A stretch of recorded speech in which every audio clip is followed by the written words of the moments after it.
What's up, Internet? You're tuned in to episode 167 of the FlipScreen Games Podcast, a weekly video game podcast where a few best buds from different nations come together to discuss the wide world of video games. I'm your host, Pete and Bessie, joined today by my very good friends and co-hosts, Mr. Stephen Radford. Hello, hello. And Mr. Max Wright.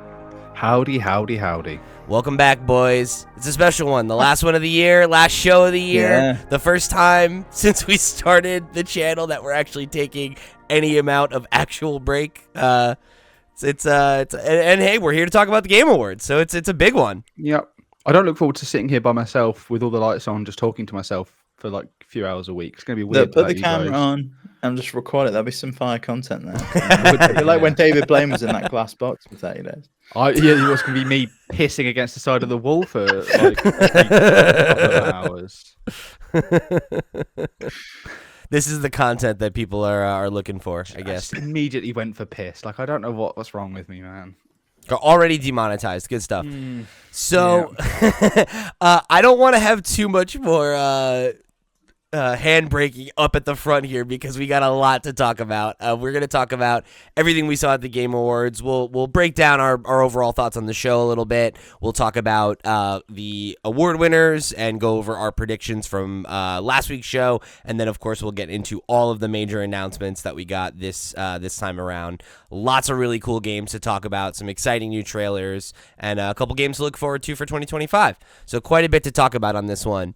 I guess just starting about like talking about the overall show itself, it's like, I think last year was, probably the most critical that like the audience in general was to the show, right? Like, I think there have always been critiques of the show that, it's a lot of commercials. There's an overemphasis on, celebrity appearances and these kind of random diversions rather than the awards themselves, rather than, really being a celebration of the industry like it's supposed to be. And, I know, Max, you didn't get a chance to watch the show proper. And I know, Steve, you watched most of it kind of like skipping around through some of the bits because you were on a crunch. But I know I personally felt like this was the most I've enjoyed watching the show in several years. I think that like they did do a good job of making like largely successful attempts at addressing some of the negative feedback that's been building up over the last couple of years, like with regard to stuff like go ahead. Imagine Dragons, that was like a win straight away, straight out of the big game. Win. Like, wow, big win there. We got Snoop Dogg instead, much better. Well, and then 21 Pilots doing his weird pain in his hands routine, but he was still alright. But even that, like, I think that was a song from Arcane though, right? Wasn't it? It was. So it's like, again, like that doesn't feel as didn't like feel shoehorned in. Yeah, when it's just like Green Day's here to play a song. It's like, why? It's what do they have to do with it?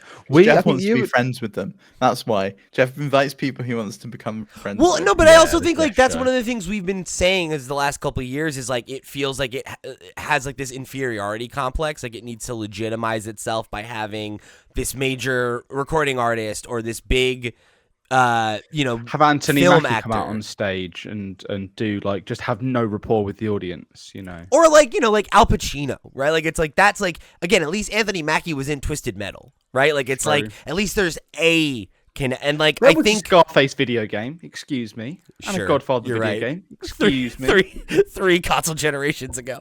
Yeah, and I think that was the thing that stuck out the most to me was like, I think they did a good job of like pointing out the things that they have not been doing well, and then specifically, like having an answer to that criticism, on some level, right? And maybe your mileage may vary on like how well those things, address those concerns for you, but I think that showed like. At least that it's moving in the right direction again for me, right? Like less time wasted on, I think aside from like there was like one thing where the Russo brothers introduced a trailer, right? And that was like just kind of a thing. But like other than that, all of those Do you celebrities think that that were was because of the there. Netflix connection there? Like they had the Squid Game thing there, and Netflix Oh, put them sure. in to plug their games. So it was Yeah, like, maybe. I think it was probably a tie-in with that. But then it's like, like they had Harrison Ford, right? But it's like he was there because Indiana Jones just That came was out. really cool. That was really Like cool. that Yeah, doesn't when it feel came out. super out of left field, right? It's not like The Rock showing up to sell an energy drink. It's like, yeah, it's a guy who's the character in one of the biggest games that's out right now. It's like it What's felt crazy is that Troy Baker sounds more like Indiana Jones than Harrison Ford sounds like Yeah. Indiana yeah, Jones. now They only I did invited like that Harrison- one joke where he was like, "Oh, if I'd known you were gonna do such a good job, I would have just done it myself." I was like, "Ah, that's must have been a fun compliment for Troy Baker to receive." It looks like they only brought Harrison Ford out to show the audience what a normal sized man is supposed to look like. 'Cause Oh my god, dude! I was cracking up at that. Of just like Todd Howard must have been like, "Really? Like you're gonna make me stand next to this giant?" Like he gets away with it normally. He's like Tom Cruise, where he's like he always stands like by himself, or he's probably like on a box somewhere. Oh god, imagine him next to Gary Barlow's son. I was just thinking that it was like Gary Barlow's son. So then, Oh, a couple of the other things I just wanted to highlight, in terms of like things I thought they got right, was like, they invited like people back, like Sven Vinky or Vikney. I don't know how to say his last name. I'm sorry, Sven. From Larian, right? Who like got rushed off stage last year. They made a joke about it. They let him talk for a lot longer, and it's like I think they did a good job of like, I think, kind of trying to address that feedback in a way that was like head on and not in a way that was defensive. Was like that was feedback based on Christopher Judge being on stage for about 40 minutes the year prior. So it was like they wanted to push people off a little bit more rather than just playing the music, which Christopher clearly just didn't listen to or didn't care that it was playing. He wanted to have his moment, which is fair enough. But I think it's really cool that they got people back, and they definitely gave people more of a chance to speak. I didn't feel like any of the winners didn't get a chance this year. Like last year, we saw they just like rushed through a bunch of categories, and it was like, oh, what, we're not even going to get to see them pick up like best indie game, or we're not going to get to see him pick Oh, up was any he of that? there? Was Local Thunk, whatever his name is? No, he wasn't. Someone else. No, he was yeah. there, but someone else went and collected the award on his behalf because he doesn't want to be known in the spotlight. Yeah, Interesting. he had two people go up in his stead. But yeah, that was something I wanted to comment, was that like I think because they still had like, I don't remember how many sections it was. I don't remember if it was 2 or if it was 3, where they like grouped a bunch of awards together and just read through them quickly rather than like giving the recipient a moment. But I did think that like the way they handled that was better, because it was like most of the categories that got skipped over were things that were like, it's like the best esports team and things like that. Content creator. Those people don't need to necessarily get a speech, right? That's fine, I think. It's the stuff that even at the Oscars, they're the ones that aren't even the minor televised, 'cause awards. The Oscar goes right. on for like an hour after the TV show. Well, and there's untelevised portions that happen during the commercial breaks that the people in the room are still being entertained and seeing awards happen and whatever. So I think you're right. Like that's fine. And I think there were a couple like quote unquote major like things I would consider a major category, like popular genre stuff like fighting game, indie game, RPG. Those all got skipped over. But with the exception of 1 or 2 games, almost every game in what I would consider a major category that didn't get to speak won another award and did get to speak. So I think that to me felt like strategic in a way of like, okay, like, yeah, like Balatro spoke for best debut indie. They also won best indie game. They don't need to go up there twice. That's fine, right? Like that is what it is, right? And I think that was true for like Metaphor won like best RPG. They didn't they won best story as well, right? And then right. So like they got to go up and speak for that, or maybe it was art direction. They won 2 things and they went up for one of them.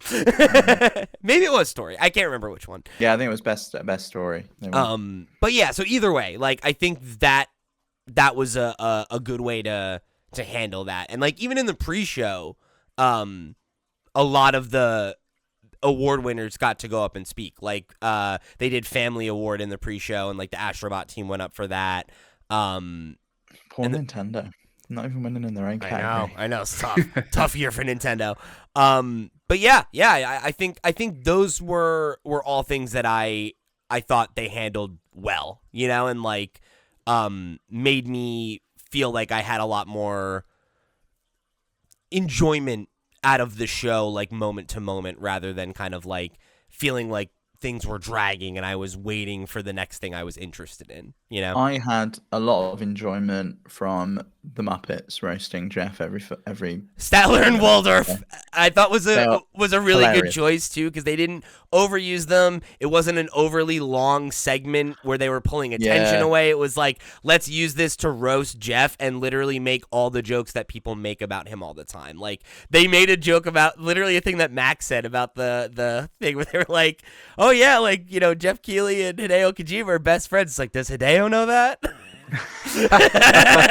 It's like, yeah. I can't believe I'm giving material out to the Game Awards, man. Oh, it was great, and they were talking about how there were like empty seats in the house, and then you actually saw like the crane go over, and there were like empty seats, and like they were talking about like, oh god, can't believe we're still here. Like this is so... It's very funny. Yeah, That's it was, funny. It I was like very that. funny. And again, like that's the kind of thing that I appreciated about the show. The tenor of it this year was like it felt self-aware about the things that we criticize it for, and like minimized the friction points. So it's like, like again, your mileage may vary, but I think a lot better than the last 3, even 4 of them. Maybe it's. Yeah, I thought it was a Yeah, good I show think so. overall. That's good to hear because I was worried that it being the 10th anniversary, that Geoff was going to, if anything, go the opposite direction and be all. He did have aren't I like an great? emotional It's good. moment about his like 10 years of doing it, and like you could see him like welling up a little bit. But other than that, he didn't really like lean into it too much. It was just like he took it was very a much moment. thanking everyone else. It was like, That's thank you for nice. letting me do this for the last 10 years and tuning in and watching. I had no idea this was going to be so big. Me and the team are really grateful. And that was just before the announcement of the game of the year. It was just like this, we go into the kind of music orchestra. Little Oh my victory God, lap. the orchestra. I haven't seen that. How did the Balatro theme song? How did that Very sound? good. Okay. I thought it was okay as an orchestra. I very much enjoyed it when they were going up to do the victory speech, though. Like it was like, oh, I remember this song. I was like jamming out to it. It was great. All right, I'm gonna listen to this. The now the while you crazy both dude talk. that was there, the guy that like goes off on the pipes again, he was there. I saw him like live once playing with Hans Zimmer. He like makes all his own instruments. Apparently, just makes them Oh, out of like sick. plumbing like materials and stuff. He's like, oh, this pipe looks good. I'll drill some holes in it and start blowing it in and see what happens. I love that dude. And then I guess the last thing to call out, and I mean, I guess this is like a good opportunity to transition into just like any other memorable moments that you want to call out, Steve. But they finally like made an attempt to kind of tackle, talking about like issues, right? Like in the industry, right? Finally. Like they Geoff specifically like talked about layoffs and kind of like how they haven't addressed them in the past, and basically this is what he said. The sad reality is that over the past few years, the gaming industry has suffered significant and unprecedented industry-wide layoffs. Those affect the games we get to play, and even more importantly, the people who make the games we love. We can debate and certainly disagree with the reasons why, and honestly, as a show, we kind of struggle with how to address these topics in a constructive way. And then that was when they kind of transitioned into this new award that they're doing called the Game Changer Award, which is for people who are like making a positive impact on the industry, like as a whole, right? And who are like trying to affect So positive next change. year, that's going to go to the guy suing PlayStation for $45 million. Yeah, the former Bungie head. Yeah, so the guy who was honored this year was this guy Amir Sidvat, who basically created this like website and community. It's called Amir's Games Jobs Resources, and it's like a community and a bunch of like tools that like help people who have been affected by layoffs get information and assistance to like get a new job. Like they have like job postings and stuff, but they also do like like career planning sessions and like coaching, and they have like other industry professionals come in and like give people advice and help with networking, and they don't charge anybody anything for the service. So it was really, really cool, and they did a really nice little kind of like, like mini doc on like the work that they're doing and like how they're helping people. And then he got to come up and give a speech, and I thought his speech was really good. Was really moving, really thoughtful, and yeah, just like it was nice. It was very, very nice and positive. I thought it was like a good way to kind of tackle the issue, because I do get like Geoff saying the whole like we struggle with like how do we as an award show, like what are we supposed to do? Or is this like our hearts go out to the people affected kind of thing, or whatever? And I think trying to like highlight Jeff's not done more for them himself though. Like he is the man, the mystery, the Geoff Keighly. He is the industry. Like why has he not got resources and putting out feelers and connections and helping people? Yeah. Like I feel like he could be doing that under the Game Awards umbrella, under whatever his brand is. I really feel like he needs a brand that the Game Awards, Summer Game Fest comes under, and he can have whatever else underneath it, something maybe more industry focused. Because I feel like he could do a lot of good there. He's got so many industry connections, and he would know so many people who would have lost jobs personally and professionally, and be able to help them get into something new. Yeah, I think that's definitely a fair comment there, right? Like as he increasingly kind of tries to position himself as like this elder statesman of the industry. Yeah, definitely. But I thought this was a good first attempt anyway. We'll see what happens from here on out.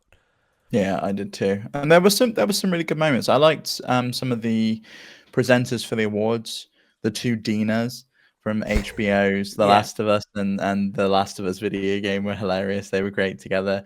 And I liked Aaron Paul and Laura Bailey. That was they were really funny together, actually. They were like really at funny, first it was a little awkward, but like I thought like by the end of it, like they had some like it was their banter back and forth. The chemistry was good, Is he doing a game, Aaron Paul? That was why he was there. The two of them are in a game together. It's made by this new indie studio. It's a bunch of like former Telltale people, and it's called Dispatch. Yeah, well, actually, I guess we'll talk about it in a minute when we get into the announcements. But it's a really cool premise. It's like this guy who's a like Iron Man kind of style superhero, and his suit gets broken, so then he becomes like a superhero dispatcher. It's fun. What's this called? Sorry, what? I Dispatch. did not see this in any of my lists. Anyway, okay, I'll look this up. I just watched the pull up the link I've got for you. It's in there. Yeah. I just watched the orchestra while you guys were talking, so I was silent. Yeah, very cool. Yeah, it was a good one. Wow, Max just not interested in anything we have to say. No, that sounds about right. Yeah. So the only other like super like standout funny moment that I wanted to mention was I thought it was extremely funny when they like at the beginning of the show, Geoff usually does the whole like all these incredible people in attendance, and then they like zoom in on a person and they awkwardly wave, and he's like, we got like the father of the PlayStation, Ken Kutaragi, and like he stands up and like waves to everybody, and then he like thought he was supposed to come on stage, and he starts awkwardly walking towards the stage, and then he had to go sit back down. Oh, I know. I felt so sorry for him. Geoff should have brought him up on stage at that point. Like, come on, man.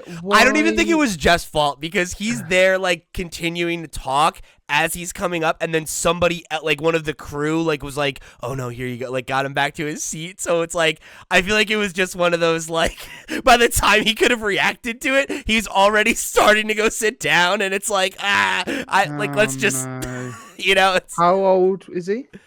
He's an old guy. Yeah, I don't know how Probably old. in his 70s. That's sad. But like, yeah, you should have brought him up. Yeah, I think it was just an awkward moment. It's like the really troubles of live production, and it's like I'm sure there's the language barrier there and stuff. I don't know if he speaks English. So yeah, it was it's a little sad, but it was also just kind of funny. Of just like, oh wait, okay, never mind. Whoops, let's keep moving. Yeah, I don't know. Any other ones you wanted to call out, Steve? No, I don't think so. I think for me the Muppets were the highlight. I loved them. I thought they were hilarious, and I do just think it was a pretty good show this year. Like the guests they had seemed to be very much more industry focused, which was nice to see. I like that a lot of the presenters were former winners too. That was like a Yeah, nice that was really good. way of Yeah. like the 10-year anniversary to like call it back. They had a lot of like people who were previous winners who had new games to announce too, which was cool. It felt like very like to the thing you were saying earlier, Max, right? Like rather than it being like let's continue to like pat ourselves on the back the entire show, it was just like the whole thing felt celebratory because it was like like this person won in 2017 and that here's their new game, or they won again, or whatever, right? And you got Yeah, Joseph not to Fares be- was pretty good as well. yeah, Joseph Farah showing off his new game was really fun. He's a fucking nut job, and I love him. Not to be cynical, but everything you've said there does sort of scream to me that like they had a genuine thought of like, right, we can't make this all about us, considering last year's reaction. I'm glad they did it. I'm glad that it's I don't been I don't done think very that's well. I don't think that's cynical though. Like I think that's just the truth, and I guess my point is that like I'm glad that was how they handled it, because I think if it had been that way after last year, it would leave a really, really sour taste in your mouth, you know? And I think, yeah, like whether you want to argue if it was like genuine or strategic or whatever, it's like, I think that's fine. I think it's like judging the show as a product, right? Like it's like, I think they made the right call there to, you know, allow the winners and the developers and those people to like get more spotlight, you know? Sounds good. All right, so let's get into the winners and how we did on our predictions. Oh yeah. sorry, thanks. Yeah. So I mean, let's see. We'll go through it in the order that we did the predictions, I guess, if that makes sense. So for best narrative, the winner was Metaphor ReFantasio. We all guessed that, and that ended up being correct. So we all got a point there. For best art direction, we all guessed Astrobot, and that was incorrect. And it was another win for Metaphor ReFantasio. For score and music, the winner was Final Fantasy VII Rebirth. I guessed that one correct. Best audio design was Senua Saga Hellblade 2. Both Steve and I got a point there. Best performance went to Melina Jurgens for Senua Saga as well. No, we were like, well, we've not played any of these games, but she did well on the first one, so we'll play fair again. Well, I mean, to me that was like an easy read, because it's just like she won because of how involved the performance is, and like the mocap and the stunts, and it's like, yeah, it's like, and you know, no shade to any of the other people, but I don't think anyone else had like a majorly standout performance compared to what we know. How much her performance is essential to what that game even is, you know? Mm-hmm. She had a nice speech, too, you know? She got teary-eyed. She's the first person to ever win this one. She's the first person to ever win this award twice, too, which is pretty cool. Good for her. Yeah, Todd made a little dig at Troy for never winning it. Which, oh my God, that was like, Troy, you should have said, how did Starfield do last year? Oh my God. That's messed up. Oh my God. So then next up we had Games for Impact. We all got that one wrong. That was Neva that won that one, which is cool. Sorry, can I just have a chance to get used to this feeling? Yeah. Okay. Cool. Go on. Okay. What feeling? The feeling of losing. The feeling of being wrong. Yeah. Sorry. Then we got best ongoing game. Steve and I both got a point there for Helldivers 2 winning.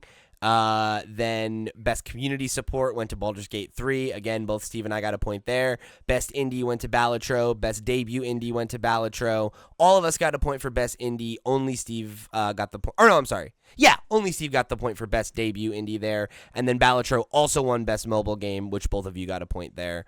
Can you imagine being that guy? Can you imagine being the one person that made that game? And like he did, yes, he wasn't there to collect the award, but I thought he got them to relay a really nice message of like, you know, this isn't just for me, this is for the whole indie industry. Community. Don't forget to like look at some of the games that may have been overlooked this year that weren't nominated or weren't even seen, because there's like so much creativity out there. and I feel like he's going to be a good mascot for the industry. Yeah, I'm interested to see what the trajectory of his career is from here. Like, does he have another?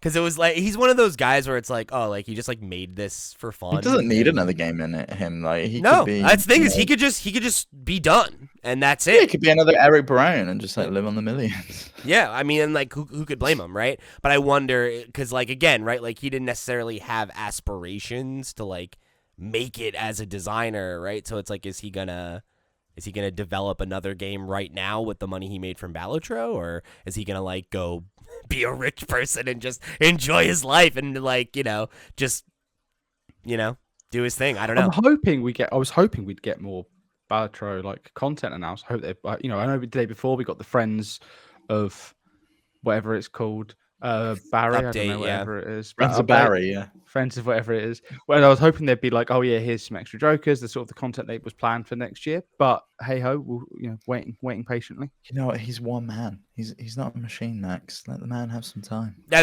there has already been a lot of content, and a mobile version, and like he's promised us like a full DLC next year. So I'm really looking forward to it. I love that game. It's by far my favorite game I've played this year. So I was very happy. Spoilers. January. Relax. Jeez. That might change. I'm going to be playing Astrobot over the Christmas break. So it could. Yeah. It was. Mate. It was really, really sick to see this game get its flowers because it was such a good game, and it really exciting to have, like you said, right? Like imagine being somebody who's a single person team who comes and puts out their first game, no expectations, and then is like winning a game award. Very cool. Multiple 3. Very cool. All right. Next up was Best Action Game. That one went to Black Myth Wukong. I got a point there. Best Action Adventure Game was next. That went to Astrobot, one of its many awards this night. Best RPG went to Metaphor ReFantazio. I won that one as well. Best Fighting Game went to Tekken 8. We all got a point there. Actually, all the next categories we all got correct. So Best Fighting Game was Tekken 8. Best Family Game was Astrobot. Best Multiplayer went to Helldivers 2. Best Adaptation went to Fallout. And Most Anticipated Game went to GTA 6. So our final tally is me, 16 points. Steve, 13 points. Max, 10 points. Sounds about right. No, it's all right. You're going to get your own back in like 2 weeks, Max. That's fine. Don't worry about it. Hell yeah. Okay. Yeah, we'll see. It's nice. It's nice. You're gonna get that trophy boxed up. Yeah. Send definitely. It we'll see if Max is able to win. Then yeah, we'll see. And hey, it'll be frankly we'll nice. Pool points. I'll give Max some of mine. Oh, that sounds like a great. I love so. We know that's not how we do this. You mean our points, Steve? Our points, yeah. You want to do teams next year? We can do a tag team, but let's relax over there, all right? And I'm just saying, honestly, it would be really great to see a fellow competitor reach the level of achievement that I've enjoyed so frequently in this league. I just, it's like Michael Jordan, right? Like sometimes you got to lose one so that you can get angry enough to come back and go on another dynasty. Don't worry, mate. When I get that trophy, I'm going to be polishing it so smooth you won't even be able to see the name or the years. Getting the brass out. Listen, man. Listen, you can see yourself in it. Sorry, I can see myself in it because I'll have the trophy. You will, and maybe you will. Maybe you will. We'll see. You better send this to me because I'm still waiting. I'm gonna send it. I'm gonna send it with the shirt. Don't you worry. Well, I gotta get it updated first. I gotta take it to my trophy guy, and I'll get the winner's name put on it, and then we'll go from there. We'll see, though. I don't know. Who knows if you're even gonna win? We'll that see. Is such a Michael Scott thing to say. I've got to take it to my trophy. I gotta take it to my trophy guy. So you kept the same trophy guy.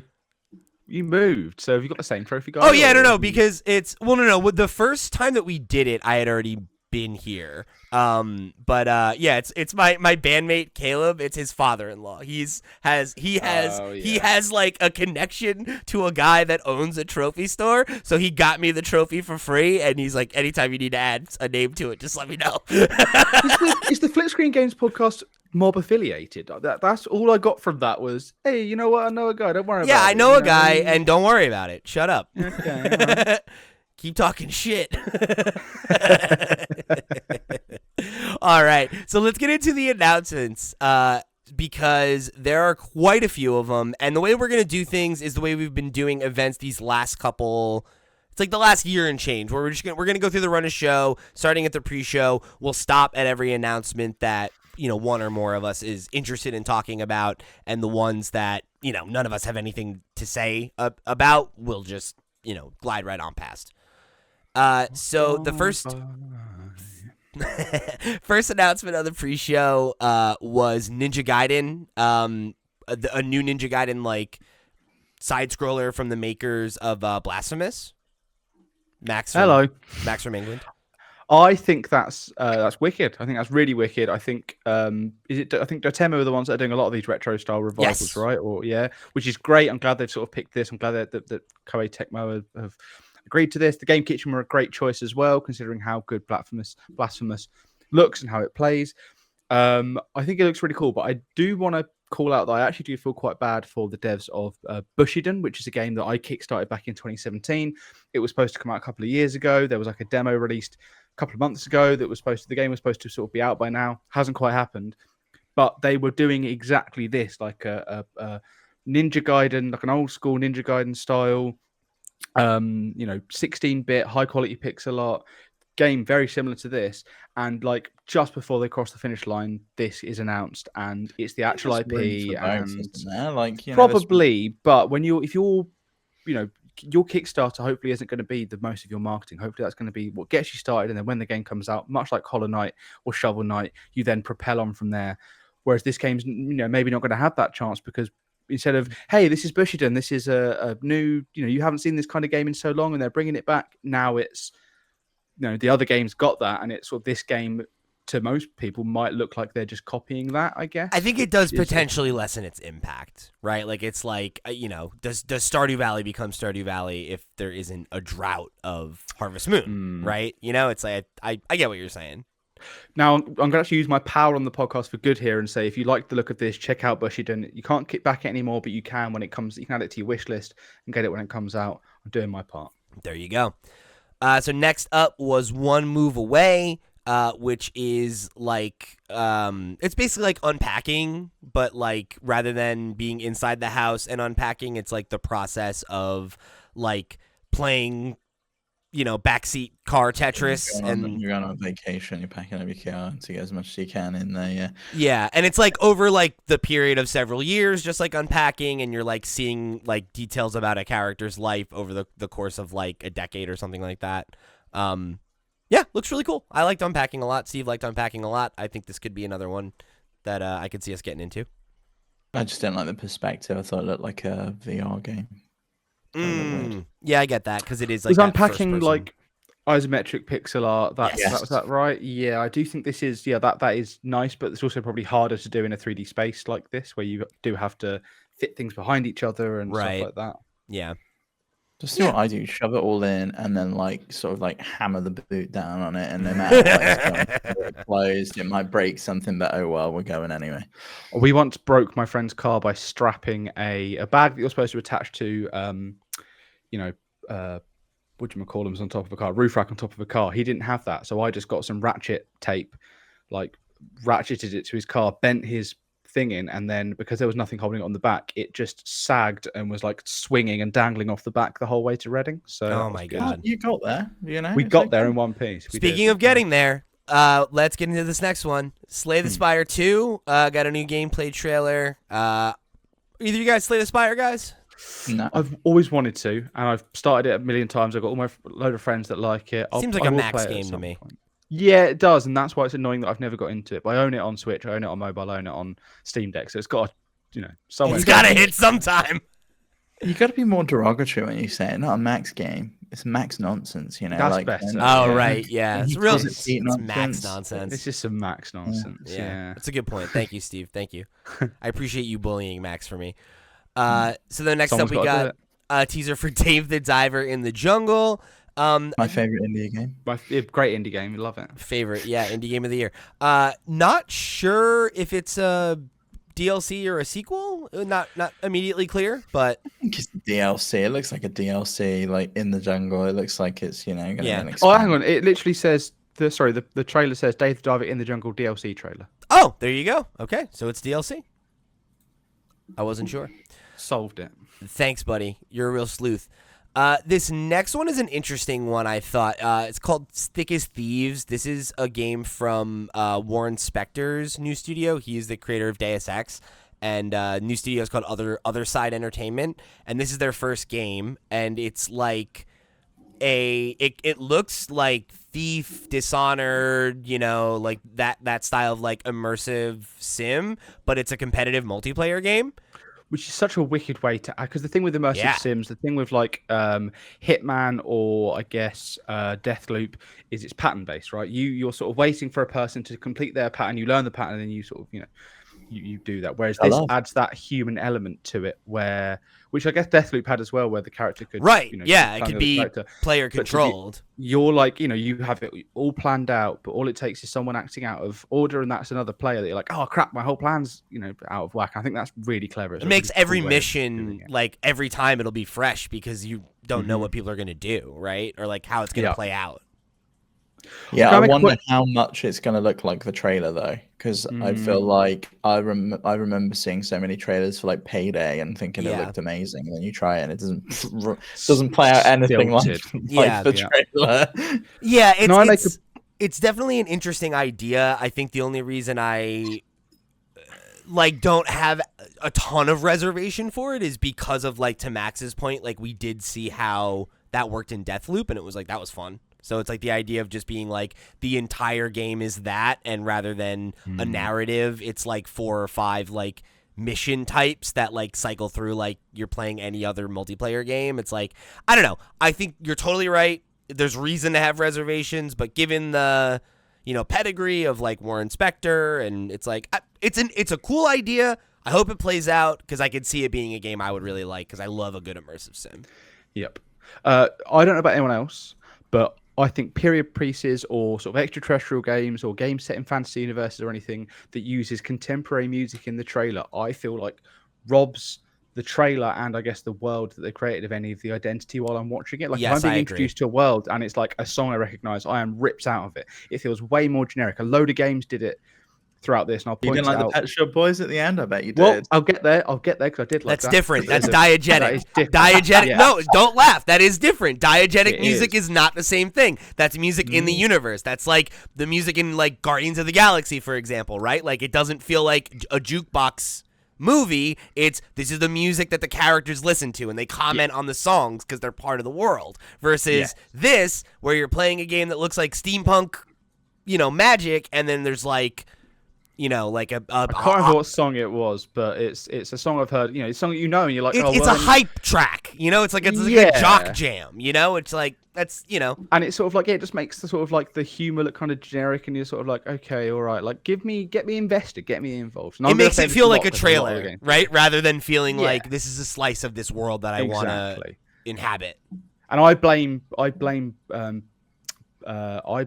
Borderlands for that. Ain't No Rest for the Wicked was patient zero for that. I blame Borderlands for a lot of things. Yeah, me fucking too, mate. All right, next. Well, you get to talk about Borderlands later. Next up, we got. This is a really interesting one. Shadow Labyrinth. It's a okay, so.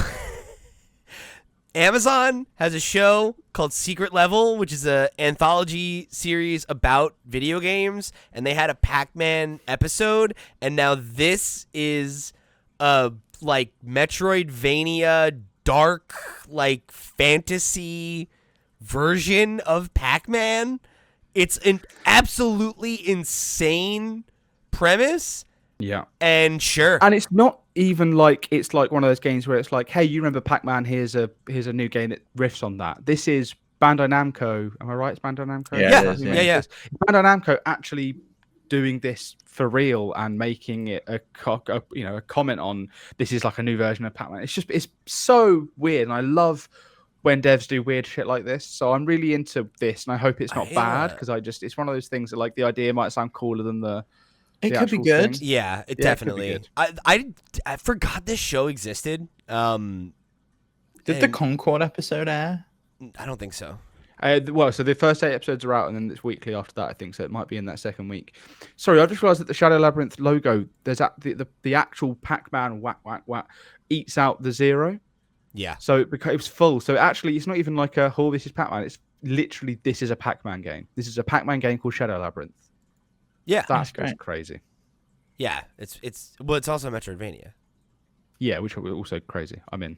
I don't know. It's very interesting. I'm in. I'll tell you what. I'm in. Okay. Moving along a little bit here.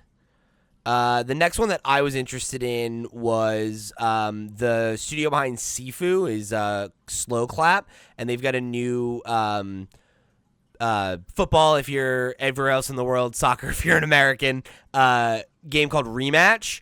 And I think this is a very interesting choice for them, right? Like, obviously, Sifu was like a very roguelike. It was a roguelike fighting kung fu movie yeah, come to life, right? Yeah. and like super unique, like different than any other game you've ever seen. Unique in its and all of the genres that it played in and everything. I don't think anyone would have expected that the next game that this studio would work on would be like an online multiplayer, like competitive game. And I think that's a kind of brilliant because I thought that this as somebody that has no relationship to soccer, like I thought it looked really sharp. I thought the gameplay looked good. The graphics are really nice. The environments, the way that they react to like which team is winning and everything was really cool. And the fact that like sports games in general are so like choked by the like, you know, the big like AAA like sim games, the like, licensing as well of it all sort of takes Yeah. away a lot of what you can do with it. like normally. doing something that is like smaller, more arcadey, like 5-on-5 matches and stuff like that seems to be the main mode. I think this is really interesting. Like I could see this being a really huge game if it catches on even a little bit, just because soccer is like one of the most popular games in the entire world, right? Like it's like there's a reason that FC Club or whatever we call it now is like, it makes an insane amount of money. So like, yeah, I would love to see this pop off for them and like just give them another huge W and like another totally different genre that they can like breathe some fresh life into, Yeah. To take the cars out of Rocket League and turn it back into football, but still keep everything about it that makes it Rocket League is really clever. Like the speed boost and the tricks and the things like that. That's really wicked. And I like that it makes, as someone who, my friends, my brother, like everyone I've ever known plays FIFA. Every year they buy FIFA. I'll be at parties and then all of a sudden it will devolve into everyone's playing FIFA. And it's never been for me because it's not a game I've played much. And I know that, it's a lot of you press a button, you do blah, blah, blah. To have something that's more involved and less, I guess, over the top, and it's all about the commentary, it's about the music, it's blah, blah, blah, all that stuff that makes FIFA. To have it be more about making the actual playing football fun, I'm all about that.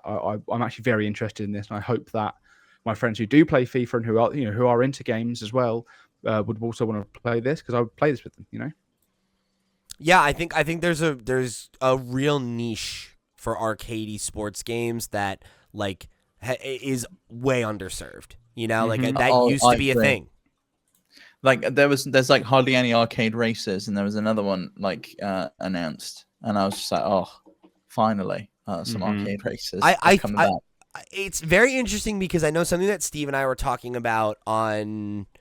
Maybe, I don't remember which show. Maybe it was Nintendo Noise, but we were talking a little bit about like the truncation of the industry and how like we're probably going to see a leaner period these next couple of years where people need to like figure out how to spend less on games. And I think that like making these kinds of like smaller arcadey, like, more focused titles is like a really, really interesting way to kind of, because again, right, like Sifu only came out like how long did they work on this game, right? Like for it to be the next thing. It's I don't know, it's very interesting. I really hope this game succeeds. I would love for people to like take away that like maybe the future of making new online multiplayer games is making something that's like smaller and more stylized, and that like is just like a simple like fun premise like that, and not how do we make the next battle royale, the next shooter, the next, like these games that are big and expensive and, take a long time to develop and then flop, I think there's been a few examples of that. Helldivers 2 is a prime example this year, that you don't have to go crazy. You don't have to do the biggest of the biggest games. And again, it was a different kind of genre because it's PvE, right? And like every other shooter is PvP. So it's like that gave it an edge, Yeah. Smaller, more fun, more focused, more unique, like is a great thing to be shooting for, I think.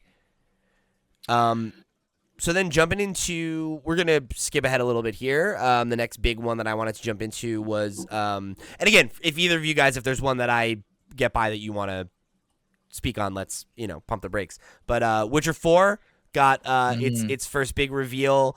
It was like a cinematic, right? So like we didn't see any proper gameplay, but man, like no, but it was Unreal running Engine well. 5 though. Yeah, it's like in engine though.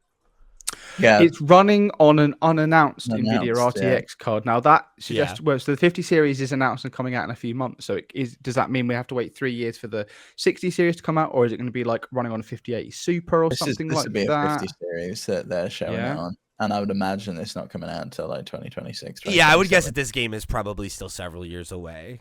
Yeah. Because Geoff even made a comment about like part of the show being about like showing what's not imminent, but like what's coming, like what the future looks like, and then they showed this. So I wouldn't be surprised if it's 2027, or beyond even, right? Like why not? 2028 next gen launch title. Yeah, totally. Or like one of those the crossover, like the Cyberpunk thing. Yeah, totally. Yeah, but it looked great. I mean, just like again, right? Like the quality of animation that is possible in Unreal Engine 5 is out of this world.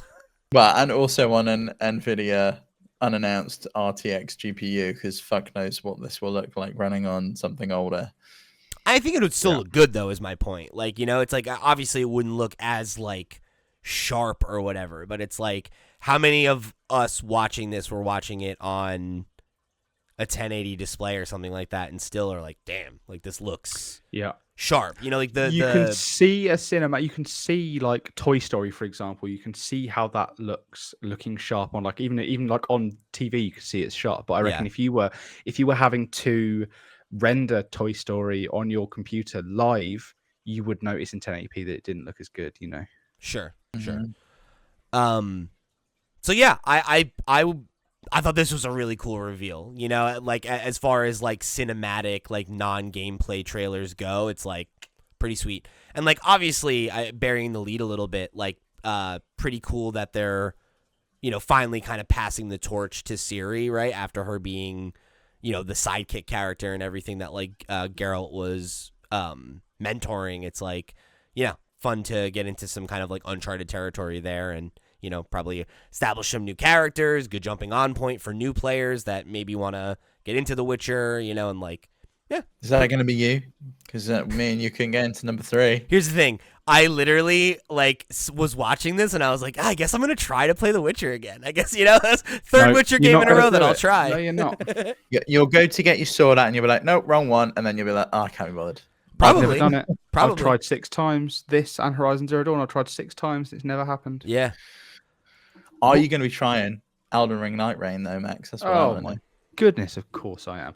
What a strange thing. It's like when I first saw the trailer, I was like, oh, cool, more Elden Ring. And then when I sort of realized, oh no, it's actually a hero slasher. It's a roguelike. It's a battle royale almost. Because when the fire was coming in, I even joked to Kat, like, oh, that looks like the storm from Fortnite. And she gave me a look of like, okay, all right, what does that mean?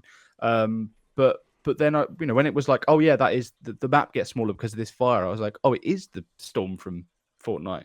And it's I don't know, like I have no doubt that the gameplay loop's gonna be really satisfying, especially if you're plonked in like a randomly generated, if it is randomly generated, like Elden Ring area, and you and your 2 mates can go through caves and fight mini bosses and pick things up to sort of build up yourself for this boss at the end. That does sound fun, but it's such a bizarre move from FromSoft. Why does it have to be set in the Elden Ring universe if it's not like an RPG, it's not a Souls-like, Because they already you had know, the maps done. They already you- had the yeah. assets. Yeah, Why I think not, it's.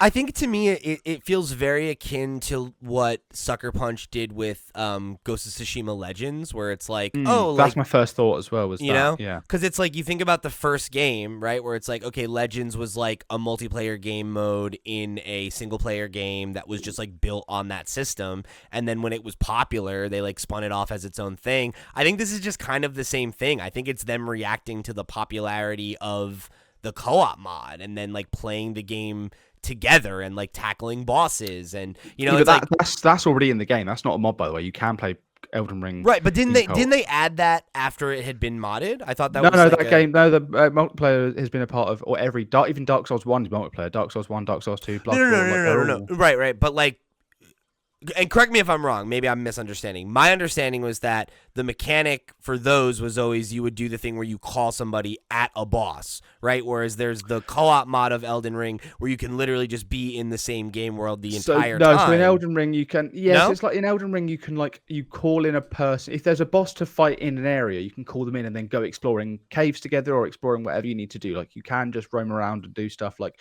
when I used to play with my friends, like I'd be like, oh, I'm in your world and I didn't realize that this cave was here or something like that. It's like a part of the experience of discovering stuff.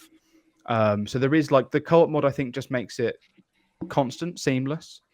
Right, As opposed yeah. to it being like for until you beat the boss, and when you beat the boss, they go away. Right. So that was more my point. Sorry, because Yeah. obviously you're right that it's always been a thing, but I guess it's just like them doubling down on that part of it because that was obviously such a thing, right? Like people love playing the game that way, and I guess like to your point, like co-op's always been a part of FromSoft's like DNA. So the idea of them making like a standalone experience that's gonna, like maybe like exist to like just focus on that loop rather than like again like here's the narrative of it all, built on that engine, built on those assets and everything, rather than like developing an entirely new IP and having it be, years away or whatever.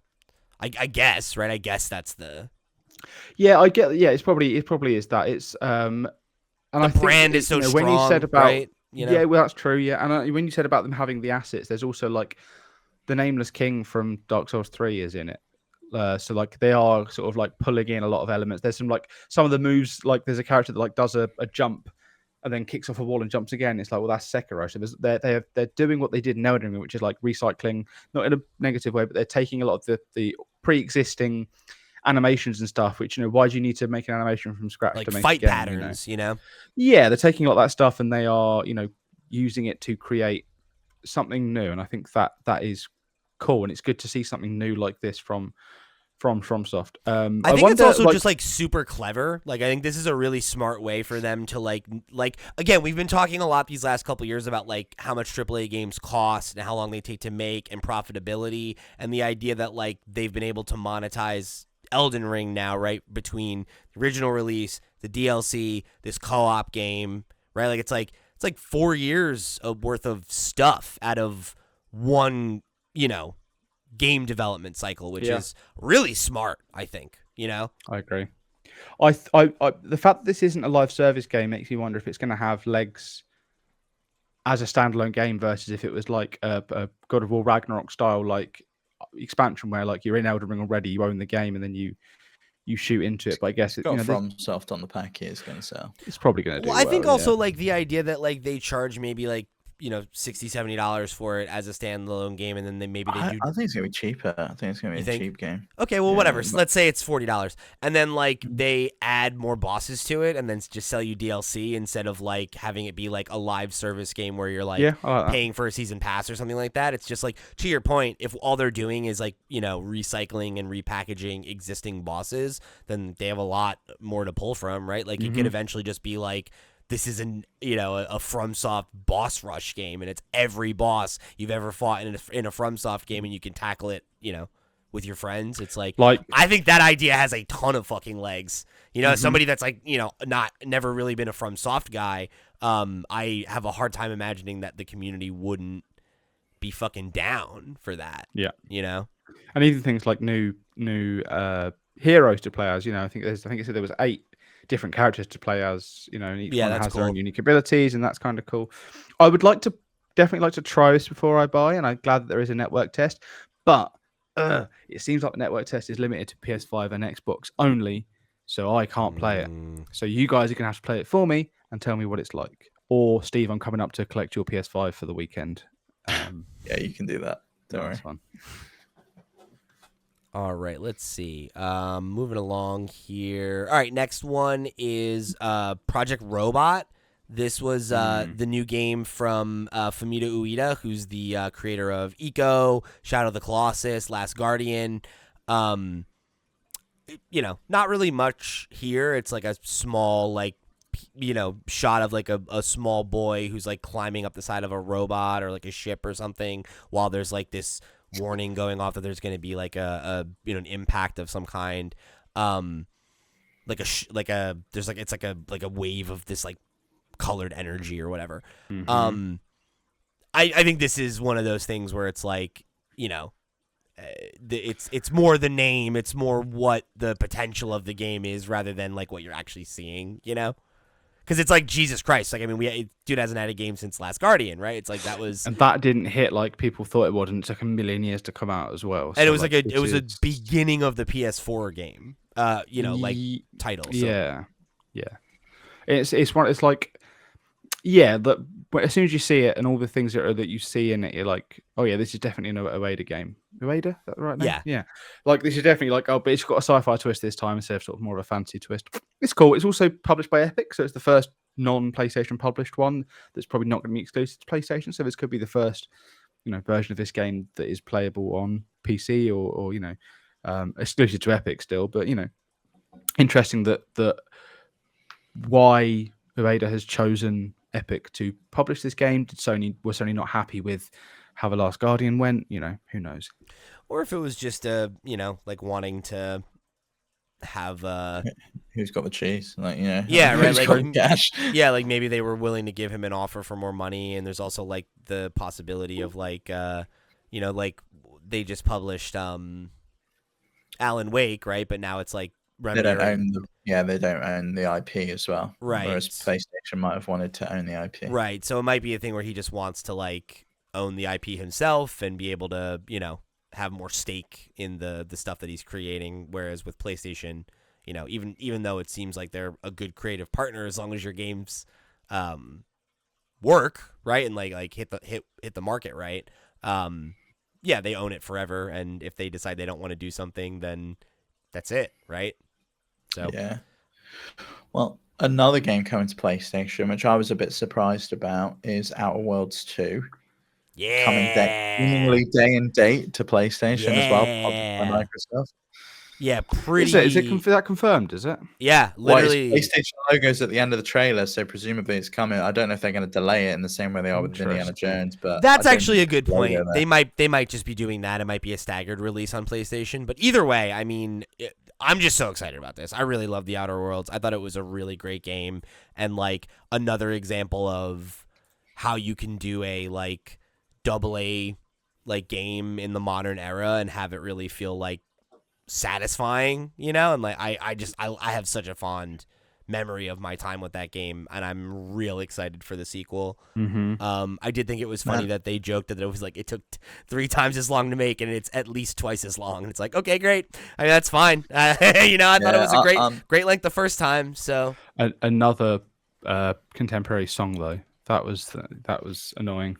Oh yeah, what was it? I don't remember. I wouldn't they be able to play those kind of songs in the world though at times, right? Yeah, I guess that didn't bother me as much because it kind of felt like akin to like Fallout, Yeah, it's you just like to the radio in Fallout. Yeah, but fair enough.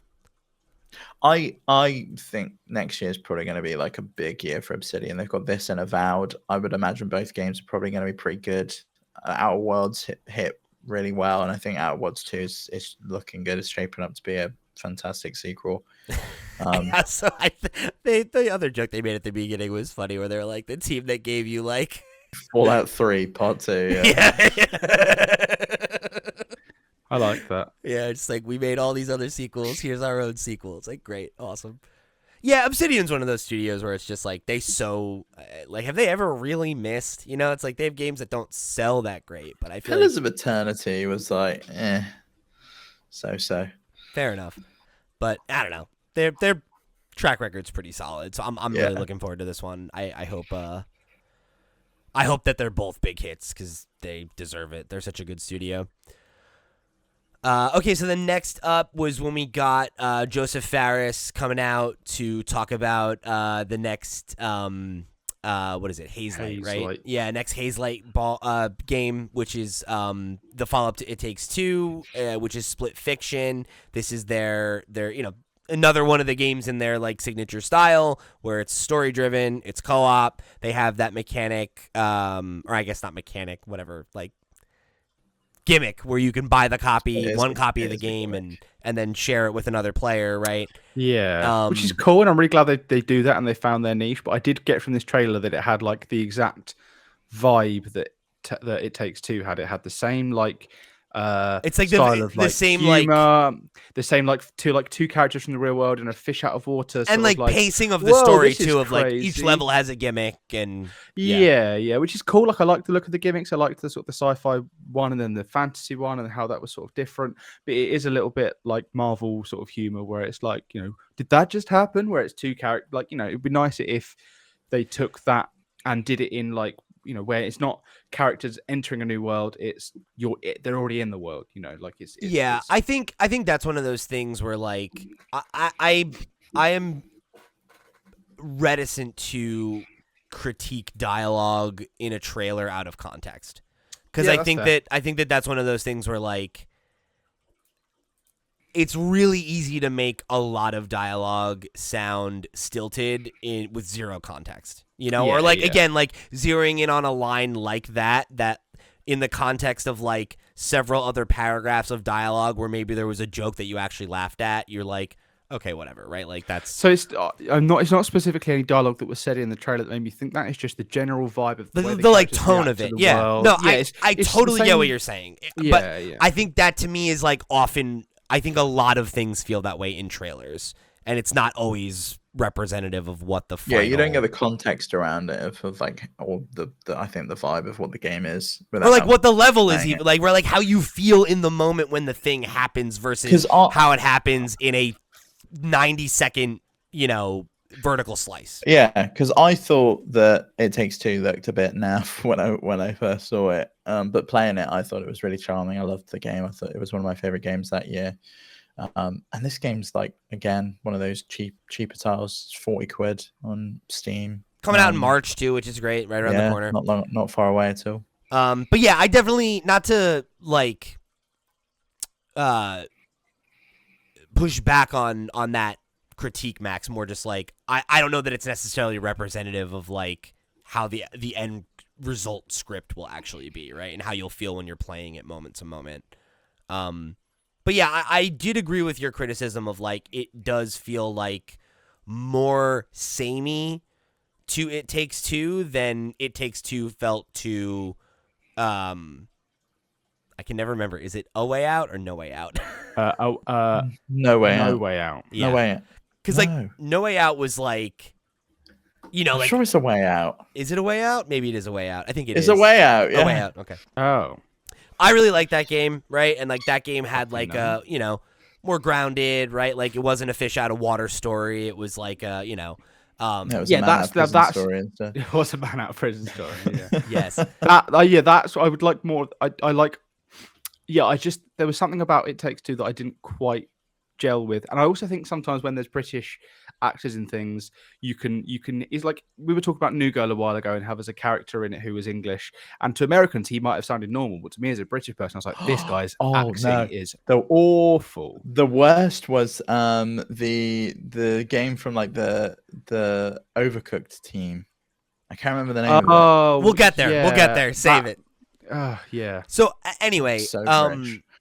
to like put a pin on this, I did agree with you, Max, that I thought that like the base setup of the premise was interesting. The idea of like you have these fantasy levels, the sci-fi levels, the like overarching story about this like weird like corporation that's like stealing stories from writers' brains and stuff. It's like, yeah, seems cool. I like his light. I'm down to give it a roll.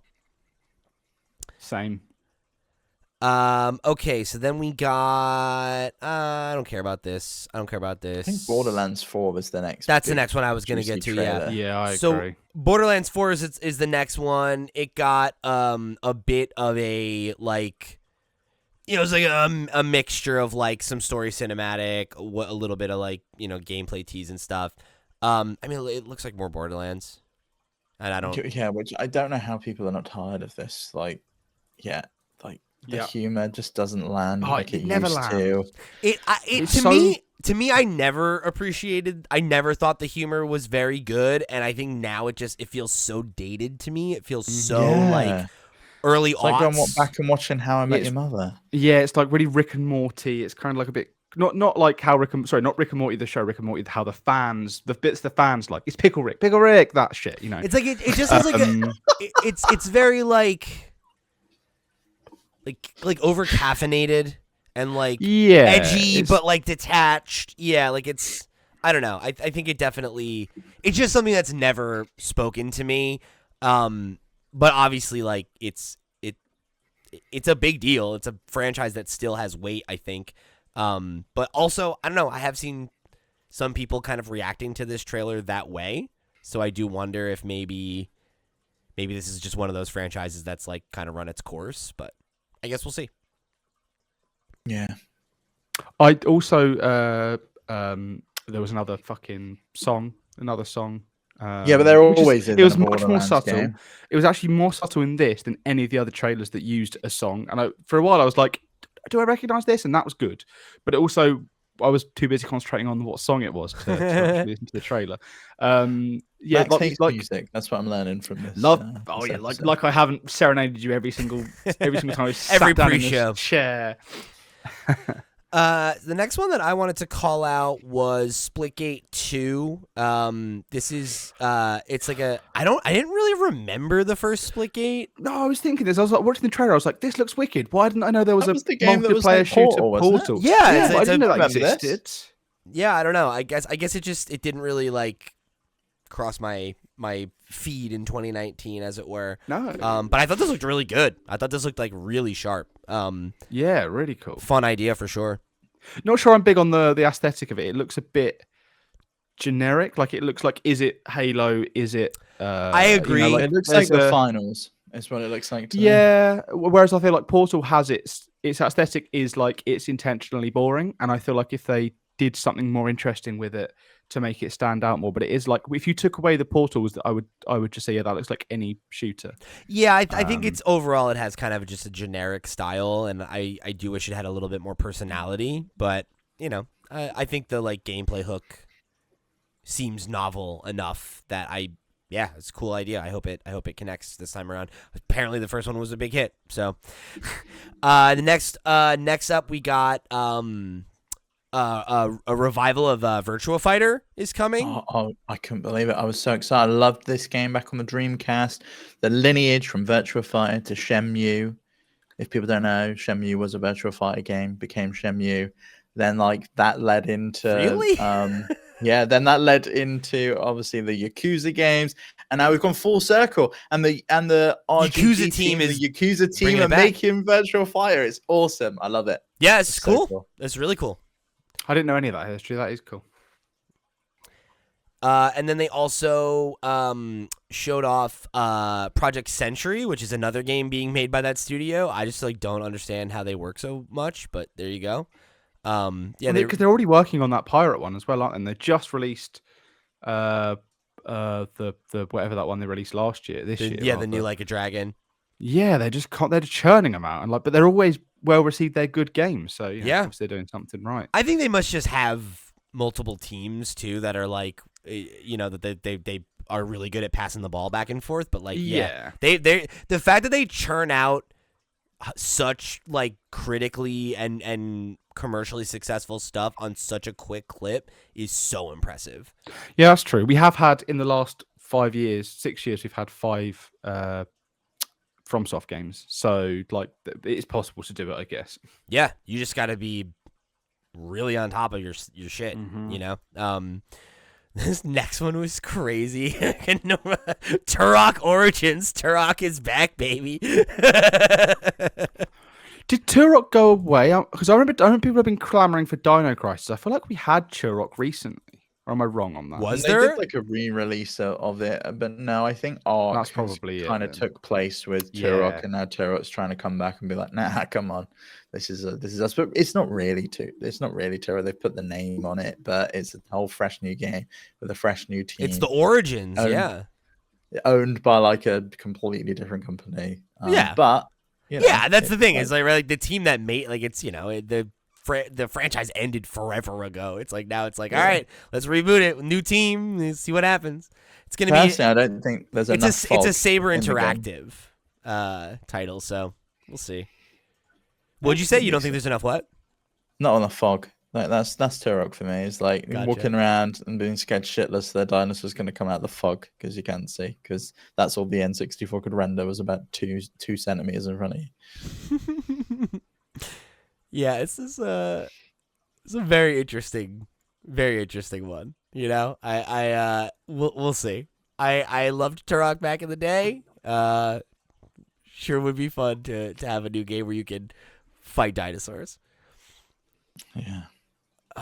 Okay, so then we had updates for Warframe and Power World. I don't have any thoughts on those. Well, the Power World thing is crazy to me because like it seems like this patent dispute is just done with Nintendo at this point. They've They owed taken like out 25 grand or something. It was like a pathetic amount of money. It was like, and they so took small. out the balls, I'm pretty sure as well, which I'm not going to do, don't worry. But they removed the balls from the game to Replace them with nuts instead. Well, that was the complaint, right? So it's like you just replace it with yeah, something yeah. else and So you're they've good. done it. They're going to have to pay, and then we just carry on as normal, I guess. But Yeah. Oh well, yeah. Oh well. good for The them. next game though. Onimusha. I thought this was Onimusha. max nonsense. Oh yeah, Well, that's max nonsense. I've not played Onimusha really, but this combined with the game that was announced a bit later on, really really cool to see Onimusha after like 20 years Yeah, or whatever, and it's they been a really re-released it long on time. the Switch, and I bought it on Switch and never played it because it was it had the sort of classic of the time Capcom static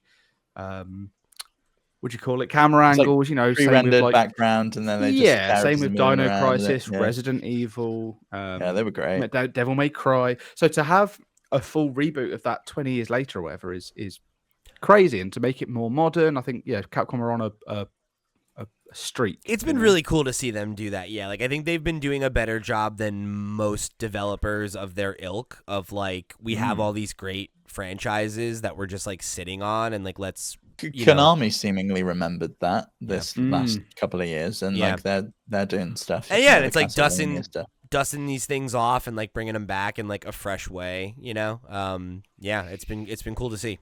I know this is one that people have been wanting for a long time too. Yeah, I might even play the original Onimusha in the. Is it tank controls though? Because that's going to be horrible. I don't know. It will be if it's those fixed camera angles. I think it's a hack and slash though, isn't it? Yeah, it's more of like a Devil May Cry style one, I guess. So whereas Devil May Cry is more jumpy, I think this is still more on the ground, but it's probably not going to be tank controls. You're probably not going to be walking backwards and walking I forwards. will never forgive Devil May Cry for ruining Resident Evil. So yeah. Hey, blame Kamiya, and then we'll talk about him. And we'll talk about him in a bit. All right. So, next up, we got the first Berserker, Kazan. This is coming out March 2025. This I thought was really weird to have another like super cinematic trailer when the game is only a couple months away. It's like, we've only seen is gameplay once. We know it's like a. It's an RPG, but it's like, but what is? You have seen gameplay. We spoke about this at the Summer Games Fest because we both said it's weird that the world is so like incredibly like detailed, and then the character has like an anime like cell shaded look to him, and he really stands out. Okay, weird. I do remember that. So we have seen this before, but it is weird that they're going back to this again. And yeah, I am still into this, but I'm not being given any hope by how often we keep seeing, because like these games aren't really about their story, they're about their gameplay. And they're not really showing it, but we'll see. We'll see. Yeah, I don't know, not my favorite. So then next up was Dying Light: The Beast. So this is a like what's the word I'm looking for? Like Miles Morales style, like it's a standalone new Dying Light Oh, game, yeah, I remember. seemingly made on the same engine from the one that they just put one out like 2 years ago or something. Yeah. So yeah, this is cool. You know, Dying Light. I know the last one connected pretty well, so I like this as a tactic. You know, like I think the like soft sequel, like the Fallout New Vegas, Miles Morales, like let's just make a new game with the same engine rather than everyone needs to be Majora's Mask was the OG of that. Sure, You know? yeah, of course, right. I think that's a really underutilized approach, personally. So I think this Me is too. really cool to see. Okay, so next up, Stage Fright. That's the new game from the folks from Overcooked. It's like The overly British one. Really overly British. I was cringing a little bit at like the. I was reference. too. you guys are At the- so ridiculous with this shit. Oh, I'm sorry, but no one needs to talk like this. Yeah, and that's it's- what it it's sounded So like to fucking me. funny to me because it's just like every time. It's not the right amount of British. I'm sorry. Well, no, it's not. It's not. It's like how, like Xenoblade Chronicles, for example, people say, "Oh, I Oh, can't God, I read can't. it in English," but but it's better in the Japanese. But we also don't speak Japanese, so we don't know that the Japanese. We don't know if the Japanese voice acting is good or bad. You know, we don't Yeah. know. Yeah, that but shit. it's not grating on Whereas you like everyone's no. from Sheffield. Yeah, It's like, yeah. what? It's fine with me. But I like the idea of this. I think more than I think because Overcooked stresses me out. It stresses me out too much. It piques my anxiety. It makes I can't play it. Kat was like, "Oh, I saw on TikTok people are playing Overcooked together," and I was like, "Stop That's that like shit now." going It's to not IKEA happening." together. Like, what are you talking I do like going about? to IKEA. Can we together talk 'cause about get can we to eat talk some about food. Stage Fright and not Overcooked, guys? We got a lot more games to get through. I thought it looked good, and I thought it like was a really good presentation of how they like took over the stage. I thought that was really cool. But I don't know that we saw enough gameplay for me to really have judgment on what it actually is. It just sort of split into two, and then they were in two different worlds. But we didn't really get an idea of what the moment to moment was. Like with Overcooked, you know what you're doing. It looked a lot like a Haze-like game, right? Where it's Mm. like you're two characters, you're seemingly going through the same event, but in like different dimensions or something, right? Because it was like they were in two different spaces, Yeah, it's kind of like but they're being that chased by the same Dishonored monster. game. It's kind of or what was that? Was it the medium where you kind of switch between the two phases? Oh, And you okay. have like you can like see different things in different worlds. Yeah. So I assume this is co-op and like there are one person's on the left side, one person's on the other side, and you have to interact with one side of the world to change something on the other side of the world. And then that's my guess. Yeah. Yeah. Like something similar to Brothers. Split Fiction or Brothers, yeah, or something like that. Yeah, where Sure. yeah. Okay, next up we got Game of Thrones King's Road, which is like it basically just seems like you're playing through the part of Game of Thrones where like the White Walkers are like pushing up against the wall and you need to go like rally support. It not really clear to me because it's like a lot of combat where you're fighting them in the north, but then it seems like you're going places to talk to people.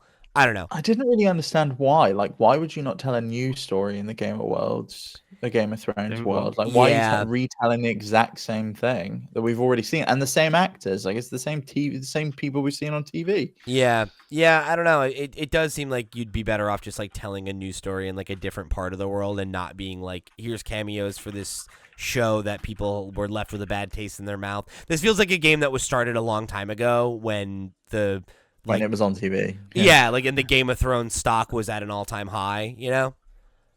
I don't know. Yeah. I don't know. We'll see. It didn't do anything for me, really. Like, I was just like, oh, well, cool. Like, but, I'm probably not going to ever touch it. Yeah, I mean, it's one of those things like if it comes out and people are like, actually, it's great. It's like maybe, but I don't know. Probably not. We got a tease for Sonic Team Racing Cross Worlds. Did you just jump over The Last of Us coming to PC remastered? Oh, we already knew that's coming though, right? That's not No, we didn't. news. That's the first time this was announced. It's Really? the first time it's official, yeah. It's first Oh, time, okay. yeah. It was a It hadn't rumor. even leaked. It wasn't even No. a We part just kind of the- assumed it was going Okay. to come. All right. Fair enough. Yeah, Yeah. which You're right. makes That's a big me- deal. makes me wonder about Demon Souls. Demon Souls was like in that leak. It was supposed to be it was the last game in the leak, other than Gran Turismo is still not there, is it? yeah, there we go. Yeah, so there is another one there. Yeah. But yeah, this is cool to see. I would probably give this a go.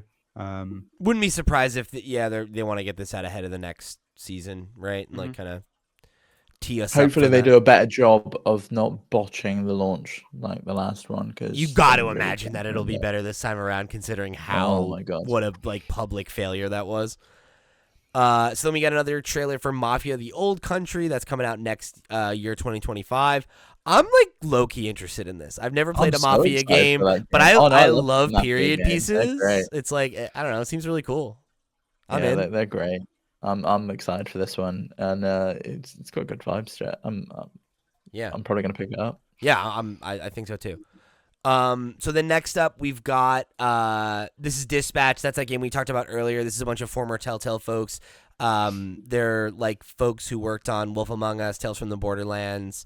So yeah, we'll see. But like it looks interesting. I thought it was a cool premise. It's like an Iron Man type figure who loses his suit. He becomes like a dispatcher for this like, you know, hero organization or whatever, and with the promise of like getting his suit rebuilt. It seems like there's a lot of like, you know, you're making choices, you're, you know, like building relationships with certain characters, things like that. You know, I like this kind of game when it's good, and you know, it's a lot of promise here. I think we'll see if it lands. Man, they got some talent on there as well. Yeah, Aaron in Paul terms and Laura of- Bailey are the two leads. Yeah. This was when they came out together and they had their cute little banter back and forth. Yeah. It's crazy to me that you can make this game and never record at the same time. You can make this kind of thing, and like the fact that they were never in the booth together. Yeah. And they're still able to make it sound like it's decent back and forth. Like I think that really takes some skill as an actor to talk to nobody. If you're a and, good like, voice being- actor, you know, you can just do it. I was watching the two guys from the Sonic the Hedgehog. You got the guy who voices Sonic and the guy who plays his friend. They were doing like a press tour and they were talking, and they're both talking as if they had like, you know, he's doing his bit on the set and then the guy voicing Sonic's just in the booth. And I was like, yeah, they'd probably like only meet for the press tours. Like, do they actually ever talk to each other? I'm sure. On set? I mean, that's the thing is like that's like more common than I think people realize. Like most voice acting is not done in the same room. Like most of the time, you're not reacting off of it it. at your home or something. Like, Yeah. home Or studio, you're in a studio with a director and they're Mhm. telling you, okay, so like you're in this scene, you know, and you've just gotten this bad news, like you're emotional, like, you know, okay, try it a little bit sadder, right? Like they're just coaching you through getting the read that they want, you know, and they have you do it like 100 times. I think it's because we've seen like those Naughty Dog videos with the mocap where they record the facial expressions and the audio and like they're videoing how they move in the room as well. And they're like doing everything all in one. And you really are just kind of like you're acting the scene out. Yeah. You know, I mean, it's something that literally happens, but it's far less common than I think people probably realize. Yeah. You know? It's like how we record this show at 3 different times and and it's just like we just have to and someone try just and sync edits it all all up together because we don't ever want to be in the same room. It's crazy. Yeah. Yeah. A lot of work that goes into that. People don't realize. A lot of work. So we're getting towards the end here. Our last kind of 1-2 punch was another like really, really good set of announcements. Second to last, we got Capcom bringing back, yet another one of their classic franchises, or I guess not even really a franchise. It's one game. Two games. There was a DS game as well called Okami Den. You're right. Yes, you're right. That's true. Okay, so it is a franchise. Yeah, bringing back another classic franchise, another classic IP. Okami is getting a proper sequel, which is really cool. Yeah, I never would have when Kamiya announced he was leaving Platinum Games. You know, I don't really think we knew what he was off to do. it was a big but surprise. I'm leaving to do this. It was just I'm off. See ya. Yeah, to come back and restart Clover Studios, revive Okami, like go back to Capcom where he left. You know, he left so long ago to start Platinum Games. Crazy, and it speaks to Capcom wanting to do this right if they're going to do it, as opposed to like doing it for the sake of it. Like I worry about. Remember last year they had that huge load of Sega announcements where they were like, "Hey, we're doing new versions of this," and it's like, "Oh, why are you doing 6 at a time?" Whereas this and Onimusha, they feel like they're doing it right. They're modernizing them. They're doing something new with it. Well, and it's like easy to believe in it too, because it's like, well, yeah, they brought Resident Evil back I mean, not that I guess Resident Evil you know what I mean, though, right? Like, it's like they did the remakes of the older games, and those were great, right? And they revived the whole series. You know, when it started, seven, right? It started to 6 started to waver, 7 came out, and they've not had a bad year since then. They keep doing good stuff. So and like they've been crushing it with Monster Hunter, right? Like it's like I just feel like broadly, like Mega Man is, I feel like, kind of the holdout. It's like they really Mega Man 11 need to get great. Mega Man figured out. But other than that, I feel like they've really been on such a tear these last couple of years. Okami, the remaster that came out on Switch and everywhere else, but that looked great. It was like, the art style really lasted still beautiful a long time. It's got that sort of thick brush strokes, that Japanese sort of like painting style. It seems from this trailer they're actually going for more of like a painterly watercolor style, where they're like keeping the idea of it being painting, it being a painting, but they're modernizing it and making it look gorgeous. And I think if we can go by this trailer for how the game's actually going to look, I think this is going to look incredible, and I'm really, really hyped to see, to play this. I'm day one. I'm obviously day one on this one. Yeah, absolutely.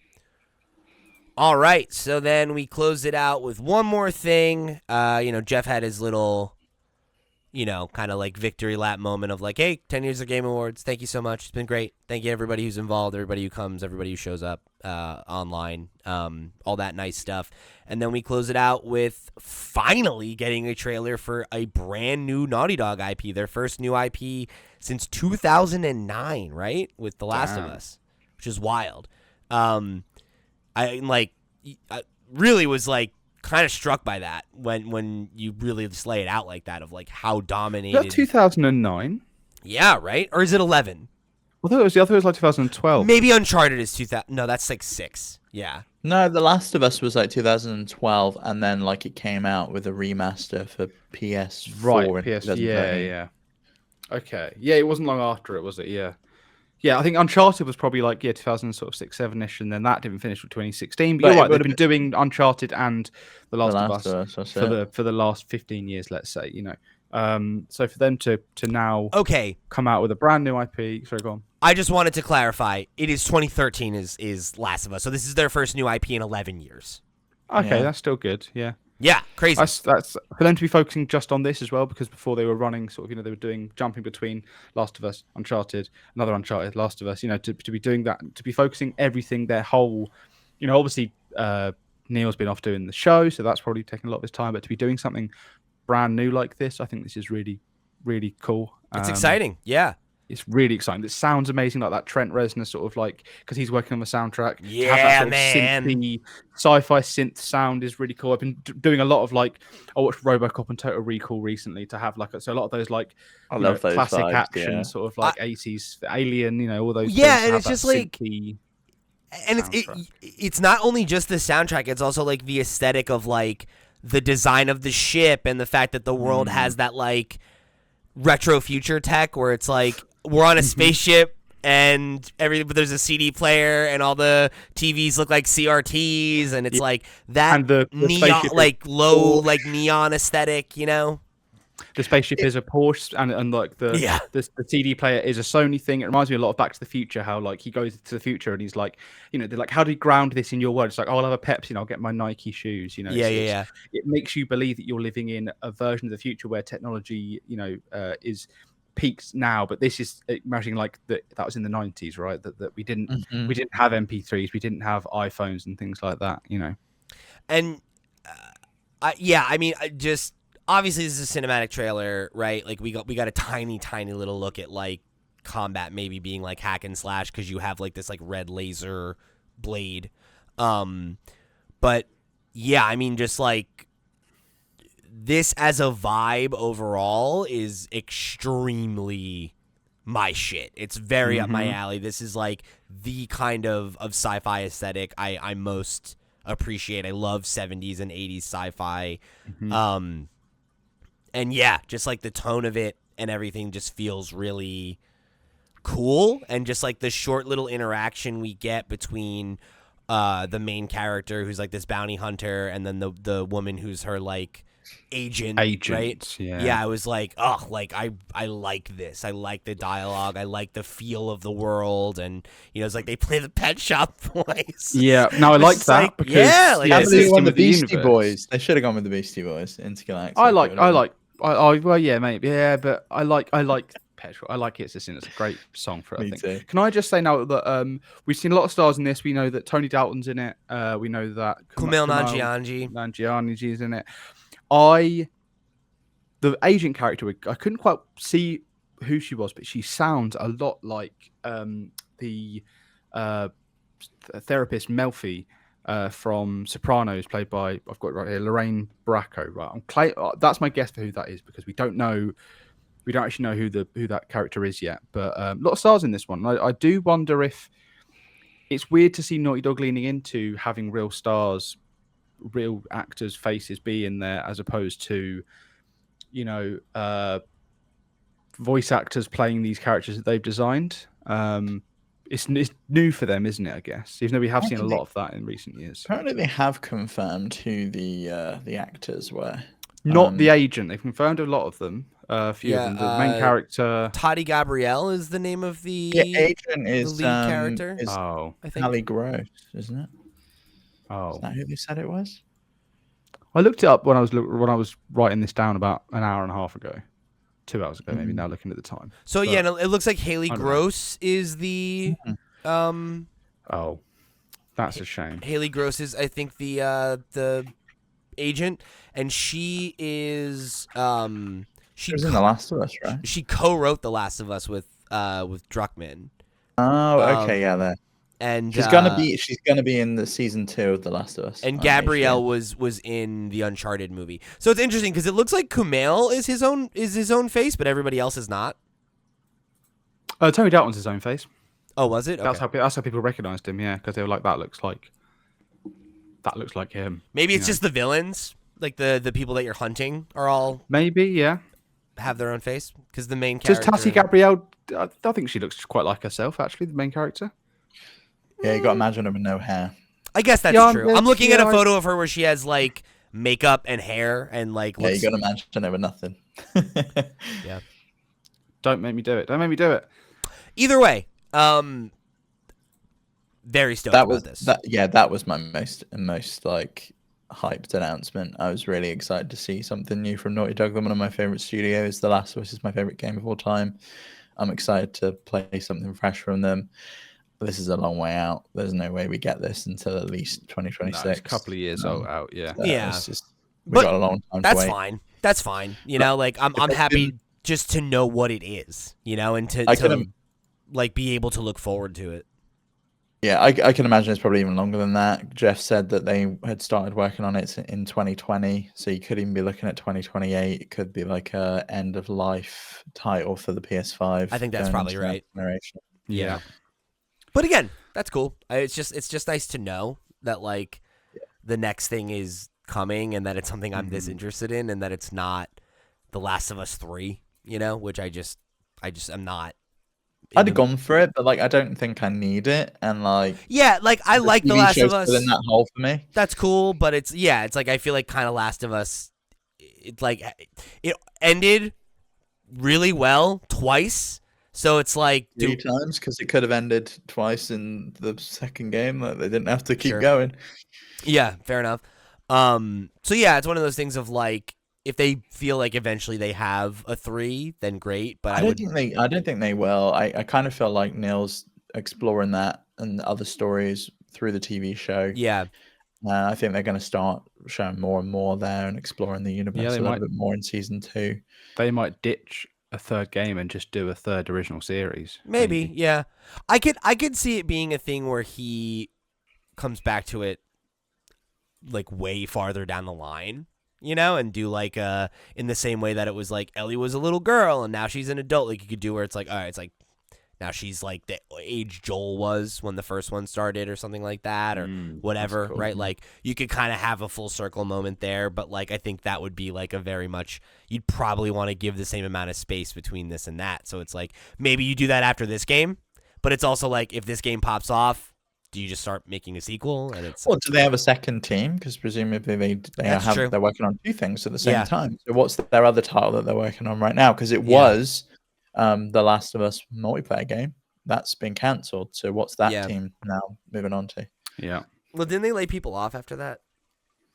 Yeah, but you got to imagine they've still got two teams going, right? They've always had two teams operating. So I'd imagine they laid off probably some of the networking people and the people that were online only stuff, but people that could have been moved over to something fresh. But you do that. Either way, extremely cool announcement. I really like the trailer. I really love this as a choice for them. I think doing something that's like science fiction is a fun like departure, right? Like everything they've done has always been, I mean, not everything. The Uncharted, Jack and Daxter is a little bit but that was like cartoony, right? Like it's like it's cool that they're doing something that's like in their style, but that isn't grounded in like, you know, in reality, on some level, right? Obviously, Uncharted and The Last of Us both have a lot of stuff that's not realistic, but like I remember replaying the first Uncharted and the end of it with those weird like little ghosty zombie things. Yeah, and the second game you like fight Yetis and stuff. Yeah, it's like it has supernatural elements, but at the end of the day, it's like you're a guy, right, who like